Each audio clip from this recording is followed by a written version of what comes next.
叶国华发现发小和战友都在肖春生的公司，他对肖春生佩服有加。转业这么多年，叶国华一直和肖春生暗中较劲，不做出点成绩绝不和他见面。没想到肖春生从来没把他当作对手，而且还这么有情怀。叶国华自叹不如。李尚游一心想拿到华盛公司出口的订单，当他听说叶国华到肖春生的工厂参观，就来找陈红军理论，还说了肖春生很多坏话。陈红军决定和玉房离婚，趁机提出提高分成比例。李尚游满口答应。叶国华对肖春生厂里的呼吸机很满意，双方正在商讨合作事宜的时候，陈红军发信息不让他签约，叶国华只好找借口先走了。叶芳来看童小梅，亲自下厨做了几道菜，厨艺大不如前。童小梅看出他有心事，叶芳不想说，他也不便多问。叶芳回家向陈红军摊牌，他要和陈红军离婚，当面拆穿陈红军和顾林的婚外情。陈红军很委屈，他曾经很爱叶芳，可叶芳高高在上的样子让他望而生畏。陈红军同意离婚，愿意把房子和钱财都留给他。叶芳婉言谢绝，只拿走了属于自己的东西。临走前，叶芳提醒陈红军远离李尚游。叶芳无处可去，只好来投靠童小梅。陈红军把此事告诉叶国华，叶国华打电话拜托童小梅好好劝劝叶芳。叶芳向童小梅大吐苦水，以为陈红军是最适合他的那个人，结果事与愿违。叶芳也反思了自己在这段婚姻中的错处，她终于明白一个道理，还透露了贺红玲一直深爱着肖春生。童小梅和肖春生说起贺红玲，肖春生明确表明他和贺红玲之间不是爱情，充其量就是一种互相伤害的情绪，童小梅才稍稍释怀。郭黑子听说李尚游主动接近陈红军，怀疑李尚游想拿下华盛的订单，齐天坚信他们的产品是最好的，而且只有他们公司掌握了华盛要求的核心技术，叶国华不会傻到选择李尚游的。陈红军极力挑唆叶国华和肖春生的关系，搬出肖春生和贺红玲以前的恋情来说事，让叶国华和李尚游合作。叶国华坚决不干，陈红军劝他不要掺和此事，他会让李尚游想办法把核心技术搞到手。李尚游听说郭黑子炒股赔了一大笔钱，他就和陈红军商量，想通过郭黑子把核心技术偷出来。陈红军提醒他务必小心。李尚游主动提出给郭黑子一笔钱翻本，让他把春晓医疗的核心技术偷出来，就把赵小辉的下落告诉他，两个人一拍即合。贝贝的生日快到了，童小梅和肖春生商量，请叶国华和贺红玲他们一起来庆祝一下。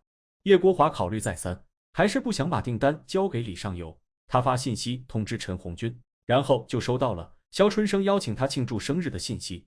叶国华很晚才回家，看到贺红玲在借酒浇愁，他大为恼火，硬着头皮把肖春生的信息告诉他。今天是贝贝的生日，童小梅邀请同学们来庆祝，叶国华独自来赴约，借口贺红玲有事不能来参加。贺红玲随后赶来，送给贝贝一双冰刀鞋，还讲起了他们年轻时候滑冰的事。贝贝不喜欢这种款式的冰刀鞋，童小梅赶忙从中解围，感谢贺红玲精心准备的礼物。生日宴结束以后，叶国华和贺红玲一起回家，他冲贺红玲大发雷霆，一口咬定贺红玲，心里还放不下肖春生。贺红玲不想解释，他一言不发，叶国华赌气半路下车就走了。贺红玲很晚才回家，他向叶国华提出离婚，叶国华认定他心里还惦记着肖春生。贺红玲一再强调此事和肖春生无关，叶国华根本不信。陈红军让叶国华把订单锅黑李尚游，叶国华也不再坚持。齐天带着工人们迎接叶国华的到来，叶国华却迟迟没露面。齐天打听到叶国华把外商大卫直接带到李尚游的工厂，怀疑李尚游偷走了他们的核心技术，就来研发部了解情况。李尚游设宴庆祝他顺利拿下订单，叶国华心里很不安，他觉得陈红军和李尚游做事太绝了，他们却不以为然。肖春生辗转反侧睡不着，童小梅对他嘘寒问暖，肖春生发誓会彻查清楚。齐天一早发现郭黑子没来上班，打听到他投奔了李尚游，因此断定他向李尚游出卖了核心技术。齐天后悔事先没有申请专利，肖春生从研发部小郑那里拿到了最新的技术数据，让齐天亲自去监督此项技术的研发，务必要保密。肖春生来找叶国华问明缘由，叶国华劝肖春生趁早死心。李尚游公司的产品得到了大卫的认可，李尚游已经顺利拿下订单。肖春生担心李尚游的产品不合格，影响叶国华的信誉，还会害了患者。叶国华根本不听，还搬出肖春生抢走贺红玲的事，肖春生只好先离开。齐天来找郭黑子算账，和他彻底断交。叶芳和陈红军都在离婚协议书上签字。叶芳收拾行李离开了家。肖春生和研发部的同事们加班加点，终于攻克了技术难关，让呼吸机达到了最先进的水平。叶国华把李尚游的呼吸机如期交给外商，他很快就收到大卫寄来的检测报告，李尚游公司的产品不符合他们的要求，大卫要求退货、退款，而且以后再也不和华盛合作。叶国华顿时傻眼了，他直接来找李尚游问责。李尚游不但不认账，还要叶国华尽快把尾款交上，否则就去法院起诉他。李尚游搬出合同的漏洞来说事，叶国华被他无耻的嘴脸气得咬牙切齿。齐天向律师咨询过，郭黑子至少被判5年以上，齐天不忍心再让郭黑子进监狱。萧艳秋提醒他不要再纵容郭黑子。李尚游安排郭黑子去美国暂避一时，郭黑子想去香港找赵小慧，当他准备离开的时候，被警察当场堵在家里。叶国华被李尚游和外商步步紧逼，他四面楚歌，陷入前所未有的危机。肖春生不计前嫌，主动来给叶国华出谋划策。肖春生拿来春晓医疗最新的技术资料，答应帮叶国华替换下所有的核心部件，保证达到外商的要求。叶国华不相信肖春生会出手帮他，肖春生一直把他当过命的兄弟，叶国华感动得热泪盈眶。肖春生让齐天空出一条生产线，让工人们加班加点帮叶国华完成订单。齐天也没多说什么，只是替工人们要求加班费。肖春生答应年底给每个人一个大红包。工人们因为感冒先后请假，坚持在岗的也是萎靡不振。齐天焦急万分，肖春生认为大家最近加班太累的缘故，让齐天提前给大家发红包，先让大家过个好年再说。赵小慧从萧艳秋那里打听到郭黑子在监狱服刑，她特意赶回北京来看郭黑子。郭黑子激动万分，迫不及待想知道李尚游有没有伤害他。赵小慧劝郭黑子不要相信李尚游一派胡言。郭黑子郑重其事向赵小慧赔礼道歉。赵小慧鼓励他好好接受改造，答应等他出来。赵小慧想当天坐飞机离开，萧艳秋和齐天送他去机场。肖春生亲自在车间督导，他2天2夜没合眼。童小梅很心疼，亲手包了饺子给肖春生送来。很快到了除夕，肖春生约萧艳秋一家、叶芳和叶国华他们来家里庆祝新年。贺红玲没来，叶芳帮童小梅做饭。童小梅得知她离婚后在父母家住得很开心，希望她尽快找到适合自己的人。饭后，几家人一起出去赏灯。肖春生让叶国华把贺红玲叫来，叶国华打不通贺红玲的电话，肖春生就和叶国华开车去家里接她。叶国华把贺红玲接出来，还主动拉起贺红玲的手。肖春生给每家人都拍照留念，贺红玲让贝贝和他们一起拍照。叶国华和贺红玲回到自己的家，贺红玲叫上他一块喝酒，一起回忆30年前叶国华骑车追公交车的趣事，两个人都很感慨。叶国华帮贺红玲拔掉白头发，趁机向她赔礼道歉。贺红玲也反思自己这些年所作所为，她承认自己的自私与虚荣。叶国华和贺红玲敞开心扉，把积压在心里多年的话全部说出来，两个人化解误会。贺红玲决定去巴黎进修音乐，去实现自己未尽的梦想。肖春生和童小梅来医院看望蔡师傅，给他带来加班奖金。他们向医生了解了蔡师傅病情加重，已经侵害到肺部。肖春生很着急，医生透露最近肺部感染的人很多。工人加班加点完成了订单，眼看就到交货时间，可海关的批文迟迟下不来。叶国华和齐天一起来找肖春生商量，他们都知道陈红军从中搞鬼。叶国华和肖春生一起来找叶芳，拜托叶芳站出来揭发陈红军。叶芳考虑再三，拿出了陈红军贪腐的罪证。陈红军被抓以后，李尚游也被抓。蔡师傅因为心肺功能衰竭晕倒在地，医护人员对他进行全力抢救。童小梅了解到医院有很多类似症状的病人，怀疑是一种新的传染病毒，她打电话通知肖春生，让工人们尽快隔离。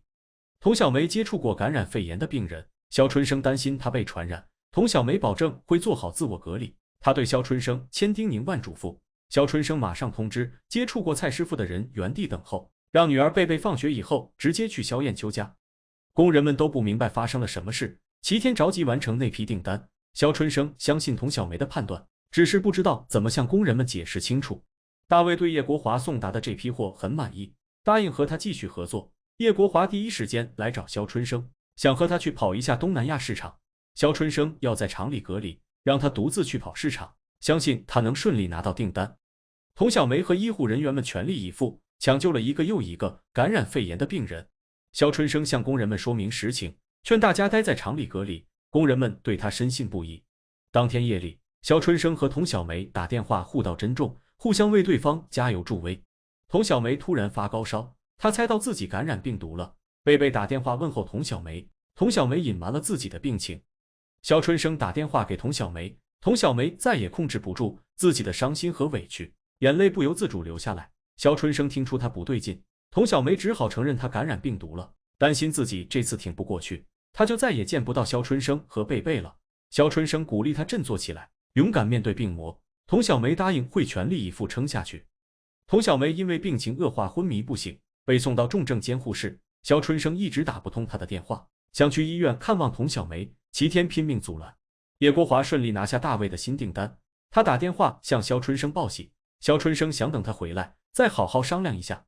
工人们的隔离期到了，肖春生让大家先回家，他决定生产口罩，然后无偿捐赠出去。肖春生把自己的房产抵押，齐天甘愿放弃分红支持他。工人们一起响应肖春生的号召，都愿意留下来赶制口罩。童小梅终于转危为安，肖春生盼着她早点出院回家。肖春生发现口罩耳带很容易断，就让齐天把研发部的技术人员叫来解决。生产口罩的原材料大幅涨价，肖春生只好去银行贷款。工人们加班加点把第一批口罩生产出来。院领导打电话向肖春生表示感谢。肖春生想去看望童小梅，他亲自把口罩送到医院。童小梅和肖春生四目相对，心里有千言万语涌上心头。转眼又到了春节，大家一起凑在肖春生家庆祝新年。肖春生端起第一杯酒敬童小梅。童小梅经历了很多家庭的生生死死，她感慨生命的脆弱。叶芳架不住童小梅的苦苦追问，她当众宣布自己刚交了一个男朋友。叶国华打电话向大家拜年。肖春生说起他们在什刹海的青葱岁月，那是他们梦开始的地方。又是一年冬天，故事中有的人和事已经落幕。肖春生和他的亲朋好友怀念过去，也怀着对生活的初心与向往，继续着未完的故事。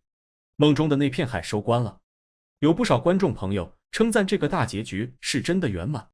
可结局看似大圆满，实则是个悲剧。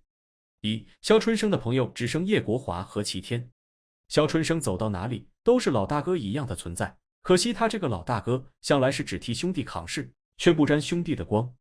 就拿陈红军来说吧，要不是肖春生在高考那天替他挨了一管叉，他还能考进重点当上海关主管吗？可再看看陈红军得势后是如何对待昔日老大哥肖春生的。他起初在背后骂肖春生，后来直接联合李上游一起给肖春生使绊子。除了跟陈红军渐行渐远，直到连普通朋友都做不成之外，肖春生跟起子、瓶盖、小六的关系也大不如从前了。在肖春生没带他们发财的时候，他们找齐天诉苦，说肖春生不念旧情，不带着兄弟们一起吃香喝辣的。后来肖春生带他们发财了，他们又纷纷忘恩负义，在厂子最艰难的时候偷偷离开，跑得没影了。贺红玲晚年孤独终老。贺红玲本该是一个人见人恨的恶毒女二，要知道她早年间可做了不少缺德事，从对齐天的追求既不同意也不拒绝，到在叶国华和肖春生兄弟俩人之间来回打转，他那副自私自利的丑陋嘴脸被展现得淋漓尽致。然而越到后面，却又越觉得贺红玲貌似没做错什么。首先在众多追求者里选条件最好的，这说明她很理性。其次在决定嫁给叶国华后，是真的想跟叶国华把日子过好。可贺红玲终究是看走了眼，叶国华最爱她是没错，但叶国华同时也是最配不上她的。叶国华骨子里自负又虚伪，肖春生跟贺红玲明明什么都没发生，他却整日里对肖贺二人阴阳怪气，尤其爱把气撒到贺红玲身上，对贺红玲的嘘寒问暖视而不见。还有叶国华最后同意离婚，也尽显虚伪本质。要知道贺红玲已经无法生育了，要是叶国华不负起这个责任，等待贺红玲的只有孤独终老。世上又会多一个被叶芳伤害的人。叶芳这个人比贺红玲还要理智，甚至可以把她说成没有感情的机器人。在跟陈红军结婚后，他只想让陈红军按照自己规划的路线走，当陈红军不愿意时，他就破罐子破摔，对陈红军不管不问。就拿陈红军跟李上游权色交易这件事情来说吧，叶芳明明可以在萌芽状态下直接将陈红军这种不好的念头扼杀掉，帮助他重返正道，可他却选择坐视不理。其实陈红军想要的东西始终只有一个，那就是来自于身边人的认同。可叶芳实在太残忍了，他从来就没有认同过陈红军的任何决定，特别是在生孩子这件事情上，叶芳当真是太自私了。哪怕他愿意为陈红军生个孩子，陈红军也不至于一条道走到黑。大结局中，叶芳说自己找了个男朋友，是大学教授。听到这番话之后，想都不用想，叶芳肯定也不爱这个人，她仅仅只是想重新找一个合适又听话的儿子。4. 小慧大概率要让黑子坑惨。之前有许多人猜测小慧会凭借模特身份出道，成为炙手可热的大明星。可事实证明，小慧终究是放弃了自己的模特之梦，选择了过普通人的生活，否则也不可能让黑子找了那么多年，依旧是渺无音讯。更可悲的事情是，小慧竟然还没把黑子这个家暴男放下，一直没再结婚不说，竟然还想着等黑子刑满释放再续前缘。说实话，小慧真的大可不必这样，黑子压根就配不上她啊。原本以为黑子虽然没脑子，但最起码很讲义气，可后来的种种迹象表明，在钱面前，黑子可以把所有的情谊都抛诸脑后。就拿泄露春晓的核心技术来说吧，要不是肖春生留了一手，春晓医疗基本上就彻底垮掉了。所以小慧要是坚持等黑子，那么她以后的日子可好不到哪去。